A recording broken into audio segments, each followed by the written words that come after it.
Actually, I told my wife's parents that my mother died of illness. John said to me with a grin.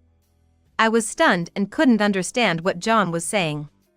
Today was John's wedding, and I was about to greet his fiancée's parents before the ceremony began. Since there had been no meeting between the families, I hadn't had the chance to greet them until today. John stopped me to say something unexpected, leaving me confused and unable to grasp the situation. What are you talking about? Am I supposed to be dead? John answered triumphantly. Yes. My wife's family is wealthy, and they don't think someone poor like you should meet them. I didn't want you involved, so I pretended you were dead. Then why did you invite me to the wedding? If they wanted me to be dead, it would be inconvenient for John if I were here. John burst out laughing. Maybe it's to annoy you. I wanted to make you suffer. Of course, you're not allowed to attend the ceremony. Oh, this is hilarious. His mocking laughter was just like that of my ex-husband. Feeling a chill through my body, I suddenly became calm and looked at John with cold eyes. Unaware of my reaction, he continued to laugh and said, "This way, I can finally cut ties with the old hag I hate. Just disappear." At John's declaration of disownment, I couldn't help but smile. I've been waiting for you to say that. What? John was dumbfounded. I firmly told him. Just as you said, let's cut ties. Well, I'm leaving now. My name is Talon, and I'm 52 years old. I had a husband whom I married after a workplace romance. His name was Ryan. We worked in different departments, but Ryan was a celebrity within the company, so I knew of him from the start. That was because Ryan had a handsome face and a friendly demeanor, making him very popular among women. I, too, was secretly interested in Ryan. One day, there was a joint drinking party with Ryan's department, and we quickly grew closer. Ryan and I hit it off right away because we happened to be from the same place. I vividly remember feeling over the moon when Ryan confessed to me soon after, an unexpected twist in my life. Of course, I accepted, and that's how our relationship started. Things with Ryan were going smoothly. He was always calm, and we got along so well that we never had a single fight.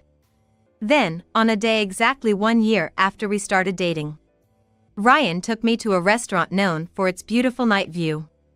As our meal was coming to an end, Ryan, looking nervous, began to speak. Talon, I'm truly happy to have met you. Would you marry me? I think we would make a great couple, he said, opening a box with a ring inside, proposing in a scene straight out of a drama. I accepted with tears of joy, and he slid the engagement ring onto my left ring finger. Soon after, we got married and had a grand wedding ceremony, blessed by many people. At that time, I felt like the happiest person in the world. I had no doubt that Ryan and I would lead a happy life together. However, my hopes were soon shattered. Right after we got married, Ryan began staying away from home, citing overtime work and social engagements. Moreover, Ryan, who had been so kind, suddenly became cold towards me. Hey, Ryan.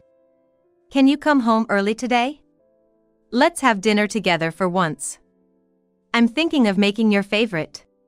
Stop nagging. Just eat by yourself. I'm gonna be late again tonight.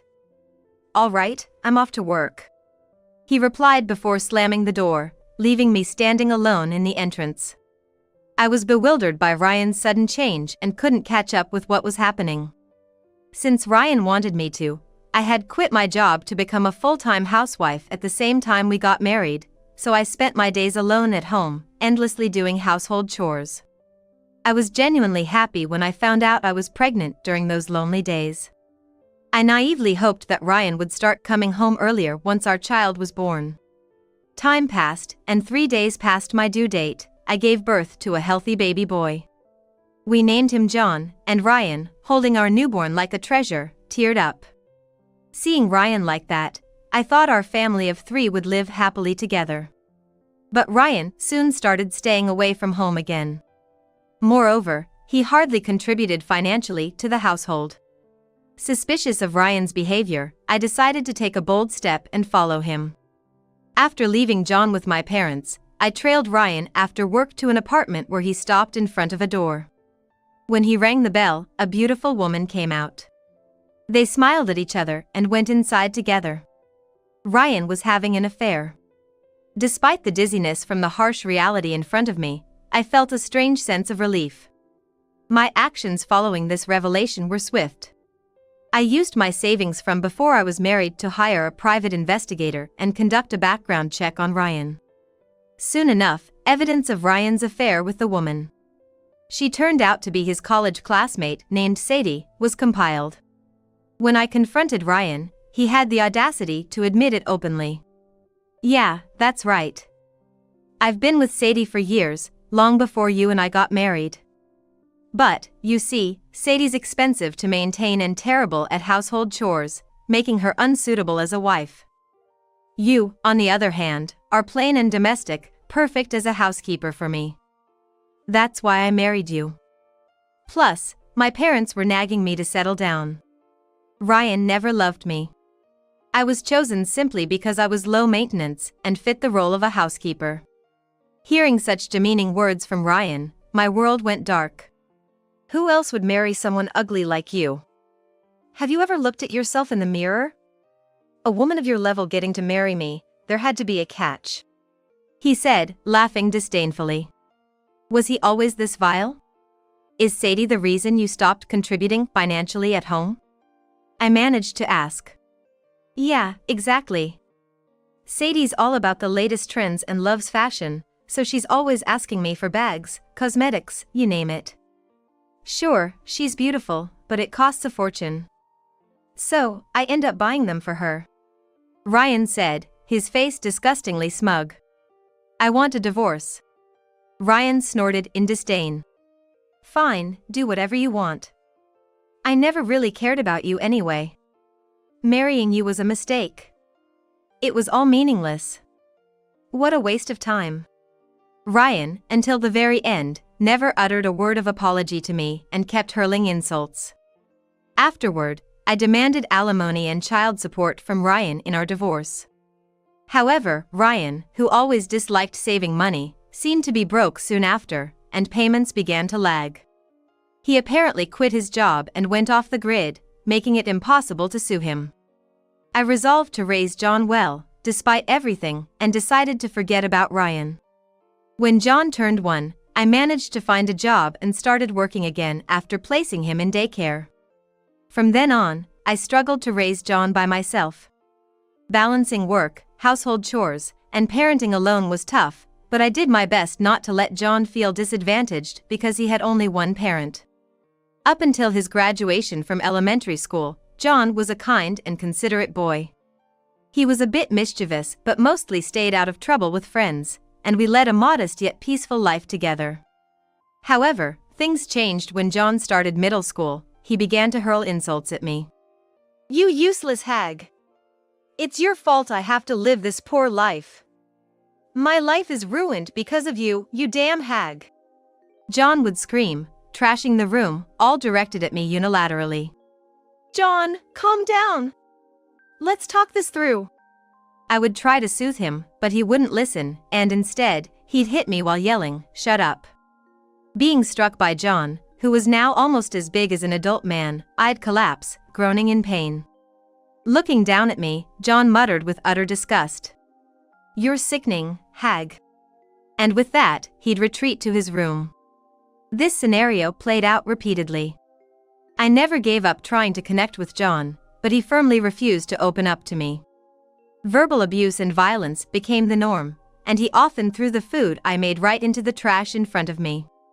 Seeing me stunned, John would laugh crazily, his expression eerily resembling his father's when confronted about his affair. Exhausted by John's behavior, living together became painful for me. And gradually, my love for him faded. Still, I felt obligated to take care of him until he became an adult, so I scrimped and saved desperately for his college expenses.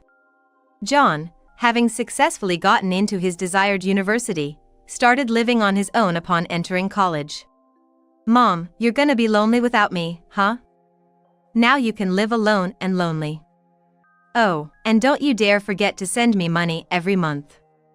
If you're even a day late, I won't let it slide. John seemed to think I would be lonely once he left home, but that couldn't be further from the truth. I was genuinely relieved when he moved out. After all the verbal and physical abuse he hurled at me, I was honestly surprised he still thought he was loved by me. He took the unconditional love of a parent for granted. It is far from the truth. Even parents, being human with hearts, can see their love fade away after enduring too much hardship from their child. Since John left for college during the spring break before his freshman year, I've been living peaceful days. I never missed a month's remittance, though John never once sent a word of thanks. But that was fine by me. I preferred as little contact with John as possible. Years passed, and John graduated from college and got a job at a certain company. One day, 3 years into his job, John came back home for the first time in years. "Hey, Mom, long time no see. You been okay?" John, whom I hadn't seen in years, greeted me with a gentle smile. "Yes, I've been fine. Have you been well, John?" I asked, feeling a bit perplexed. It had been a long time since he called me Mom instead of old lady. "Yeah, I've been working hard. It's a sales job, so there's a lot of tough stuff, but I'm hanging in there. Man, I never knew working could be this hard," he said with a laugh, seeming like the kind John the first used to know. After catching up for a bit, John said, "So, Mom, I want to apologize. I was really harsh to you during my student years, wasn't I? But, I was going through puberty, had a bit of a rebellious phase, so I guess it couldn't be helped." Those words of verbal abuse and violence couldn't just be brushed off as puberty or a rebellious phase. However, I chose not to interrupt and listened silently to what John had to say. "I really regret it now. I'm sorry, Mom. Really sorry. I know no amount of apologies can make up for it, but I truly am sorry." John seemed sincerely apologizing. "Are you really sorry?" It was the first time I'd heard words of apology from John, so I was taken aback. "Yeah, I really am sorry.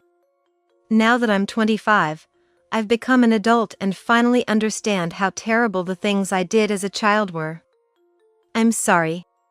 Seeing John repeatedly apologizing, I softly told him, "It's okay." I thought that if John truly regretted his actions, I could forgive him. I may not have any affection left for John, but I decided to accept his apology. "Thanks, Mom," John said, his face lighting up with a broad smile. "Actually, I've got another big piece of news." "Big news?" I tilted my head, wondering what it could be. "I'm getting married." "What, really?" I was taken aback, not having expected John to get married. But then again, John was already 25 years old. It wasn't strange for him to decide to get married at his age. I met her through work, her name's Sarah. "She's super cute and a really great person," John said, beaming with happiness. "That's wonderful. Congratulations." When I congratulated him, I thought John's smile was secretly distorted. However, I thought I saw John's smile twist in a sly, unpleasant way, which gave me an uneasy feeling. And my premonition turned out to be spot on. "So, Mom, I have a favor to ask." "What favor?" Although I felt uneasy inside, I asked calmly. "Could you give me a wedding gift? All my past actions, I apologized for them, and we're square, right? You're my only parent, after all. You could at least give me some celebration money, right? Come on, Mom, even if we lived a poor life, you must have some savings, right? Please?" As I listened to John's words, I felt a chill go through my heart.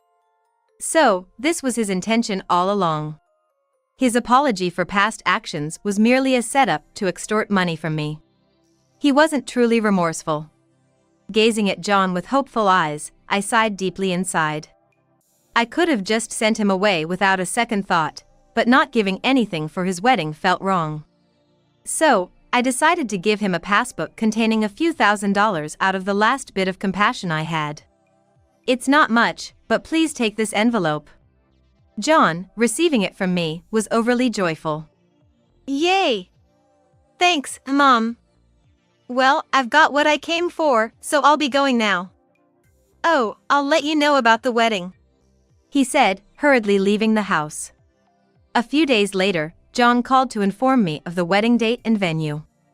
"Make sure you're not late." "Bye." "Wait a minute. I got the time and place of the wedding, but what about a meeting between both families? I haven't even met your fiancée, Sarah, yet," I asked, thinking it's normal to have a meeting between families before the wedding, but John just laughed. "Oh right, meeting between the families. Nah, her parents are busy, so it doesn't look like we'll be able to do it. We'll meet on the wedding day, so it's all good, right?" I felt uneasy about John's attitude, but convinced myself it was understandable if they were busy. "So, what about Sarah?" "Sarah is busy too, you know, with all the wedding prep. What's it called, bridal beauty treatments. She's going to those. So, meeting her on the wedding day is fine." "Okay. If Sarah and her parents are fine with that, then I don't mind." Thus, I was going to meet John's fiancée and her parents for the first time on their wedding day. Arriving at the venue, I was about to greet John's in-laws before the ceremony when he called out from behind. "Hey, Mom! Where do you think you're going?" I turned around to see John. "I was going to greet your fiancé's parents. Since we haven't had a family meeting yet, I haven't had the chance to greet them." John coldly retorted. "There's no need for that. Why are you trying to greet them on your own?" "But, greeting them is just polite." When I replied in confusion, John smiled wickedly, as if he were a student. "My wife's parents aren't the kind of people a poor person like you should be greeting. Her family is wealthy. They're from a completely different world than you." Saying this, John looked towards the entrance of the venue and waved at someone. "Hey! Dad! Over here, over here!" At John's call, I reflexively looked toward the entrance, where the last person I wanted to see was walking towards us. "John, congratulations on your wedding," he said with a smug grin. That person was Ryan, my ex-husband. Why? I was at a loss for words. I had no idea until this moment that John and Ryan were in touch, leaving me dumbfounded. Seeing me, Ryan sneered. "Long time no see, Talon. You're as plain and ugly as ever. You've aged, and the wrinkles and age spots make you look like a complete old hag. But I guess you're still somewhat younger looking than I expected. I thought you'd look more miserable. You haven't changed at all, have you?" I was referring to his personality, not his appearance, but Ryan seemed pleased and smiled happily. "Of course. I make an effort to stay young. Still a handsome guy, right? Still irresistibly attractive to women." "I see." Disgusted, that was all I could manage to say. "Thanks for coming today, Dad." John smiled at Ryan, and Ryan returned the smile with a wide grin. Ignoring me, they seemed to be getting along well in their conversation. After a pause, John turned to me and declared, "From now on, Dad is my only parent. Actually, my bride's parents think my mother died of illness." "What are you talking about? Then why did you invite me today?" I asked, and John burst out laughing. "Just to annoy you. I wanted to make you suffer. Of course, you're not attending the ceremony." "Oh, this is fun." Ryan joined in John's laughter. Their mocking laughter was just alike. "Now I can finally cut ties with the old hag I hate. Just disappear." At John's declaration of disownment, I couldn't help but smile. "I've been waiting for you to say that." "Huh?" John looked dumbfounded. "Just as you said, let's disown each other." "Then, I'm leaving." I turned and walked away. And so, while secretly mocking John, who knew nothing, I left the venue. 3 months later. Since I had the day off from work today, I spent the rest of the morning leisurely making coffee. Then, the doorbell rang, and when I answered it, there stood John. He wore ragged clothes, unshaven, and with a vacant look in his eyes. He looked 180 degrees different from the John the first saw on the wedding day, and even I was taken aback. Can a person's appearance change this much in such a short time? Mom, help me, at least let me inside. I can't let you inside. We'll talk here, so speak concisely. I stand firm with John as he calls out for help in a weak voice. John began to speak with a vacant look in his eyes. Actually, Dad suddenly told me he had a huge debt and asked if I could help him out. I was shocked but asked Sarah since she's wealthy, thinking she'd happily pay off her husband's father's debt. But Sarah refused and, on top of that, said she didn't think I was such a person and called off the engagement. It seems John was begged by Ryan to help with his debt repayment, and when he asked his wealthy bride, she decisively refused and even broke off the engagement. I had no idea Dad had debts. I never heard anything like that. John told me this, crying, and I quietly asked, "When did you start meeting your dad?" "Since middle school." I was approached by Dad on my way back from school. Ryan had apparently ambushed middle schooler John. Since I divorced Ryan when John was a baby, John wouldn't remember Ryan's face. However, Ryan convinced him by showing an old photo. It was a family photo taken right after John was born. I was surprised Ryan had such a photo, probably keeping it for some eventual use. I can assert that he never held on to that photo out of affection. Then, Dad kept bad-mouthing you to me, and I believed it all. What kind of bad things did he say? I pretty much guessed, but I asked anyway. He said things like, "You're poor because you're with your mom, how pitiful." And so on. John was fed by Ryan that he was poor because of me, that he could have a better life living with him, and that he had wanted to take custody but I forcibly took it away. Was this why John started abusing me verbally and physically since middle school?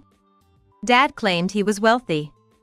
He always wore expensive-looking suits, so I totally believed everything he said. But now that I think about it, maybe those suits were rented. I find it hard to believe that a man who didn't pay alimony or child support, had no savings, quit his job, and vanished would become wealthy. He approached you out of desperation, buried in debt. At my words, John looked downcast. So, everything Dad said was a lie. He kept telling me to marry a wealthy woman, so he was planning to use me all along. Oh no, so why did you come here? This has nothing to do with me. As I asked with a sigh, John began to scream. Don't say that. Actually, Sarah was related to a key client of the company I worked for. Trying to marry her while hiding the fact that my real father had a huge debt and then getting dumped because I asked for money got spread all over the company, and now I'm about to get fired. Dad keeps begging me for money, and I'm going insane. Mom, help me. Even as John begged me, crying and sniffling, I felt no pity for him. There's nothing I can do for you. We're already disowned, remember? But I apologize. During the wedding, I was deceived by Dad, so I mistakenly said we should disown each other, but that wasn't really how I felt. John was desperately making excuses, but I looked at him coldly. It's not just about the wedding. I raised you all by myself since you were a baby. To make sure you didn't go hungry, I worked full-time jobs and did piecework at home, and I worked hard on household chores and cooking too. Yet, you only appreciated me until elementary school, and after that, you kept abusing me verbally and physically. But that was because Dad lied to me. I already apologized for that, didn't I? He did apologize, but that was merely to extract a wedding gift from me, not a sincere apology. I sighed deeply. You've never sincerely apologized to me for anything. And no matter what lies you were fed, it doesn't justify your verbal abuse and violence towards me. Furthermore, I tried to communicate with John many times, but he never really responded. I don't have even a shred of affection left for you. Even seeing you in this battered state, I feel no urge to help. Please leave. When I firmly told him this, John's face turned bright red with anger, and he started yelling. Don't mess with me. You're my mother, aren't you? A mother is supposed to help her child. You're heartless. I have no son. Please don't raise your voice here. Just go home. You old hag. Enraged, John raised his right arm to strike me. I instinctively shrank back, bracing for the pain that was sure to come. But nothing happened. When I cautiously looked at John, he was moaning it hurts, while cradling his right shoulder, possibly injured. For a moment, I wondered about his shoulder, but then I quickly closed and locked the front door. From the other side of the door, John shouted, "Hey! We're not done talking. If you do anything more, I'll call the police. Just go away." Hearing the word police, John cursed and left. A month later, John called me. I didn't pick up, but he left a voicemail, so I played it back. In a listless voice, John said, "Mom, listen. Dad won't let me go. He's always asking for money, and when I refuse, he gets violent. He's taking most of my salary." When John appeared a month ago, showing signs of a shoulder injury, was it because Ryan had been violent towards him? Even so, I couldn't find it in me to sympathize with John. Violence was something John had frequently inflicted on me. Ryan, being taller and more physically trained from his judo days. He was probably more than John could handle. Dad seems to have a gambling addiction, spending the money I give him before it can go towards his debts. The debts never decrease. He won't quit it, even though I've asked. I barely avoided getting fired, but I was demoted to a window seat, so my salary is low, and with Dad taking most of it, I can hardly save anything. I might be reaching my limit. John was sobbing, and it was clear he was desperate. "Mom, please, lend me some money. Help me out. I'm begging you, it's a once-in-a-lifetime request." That's where the voicemail ended. After listening to the message, I immediately set John's number to reject all calls. There was no way I was going to lend him any money, and I wanted nothing to do with John ever again. Months later, a coworker from John's company came to visit me and told me what had happened to John. John had secretly recorded Ryan's verbal abuse and violence, and after submitting it to the police, Ryan was arrested for assault. He would be spending some time behind bars. However, John's mental health had deteriorated and he had collapsed, leading to his admission to a psychiatric ward. In fact, I had seen John about a week before. Driving past the company John worked for, I spotted a man in a ragged suit, noticeably thinner. I didn't recognize him at first, but it was undoubtedly John. Even from a distance, it was clear he was living a miserable life, but now he had been admitted to a hospital. Yet, I thought he brought it on to himself. I hoped he would reflect on his actions while recovering in the hospital. Though, knowing John, reflection might be too much to expect. Either way, it was no longer my concern. John's coworker mentioned that John had asked him to visit me if anything happened. Presumably, John wanted me to look after him and handle his finances while he was hospitalized, but that was out of the question. I thanked John's coworker politely and sent him on his way. Of course, there was no way I would ever visit John. Not long after, I moved and started a new life in a new town. Finally free from the years of suffering caused by John and Ryan, I got involved in gardening and joined an outdoor club. I'm living a more vibrant life and enjoying my existence more than before.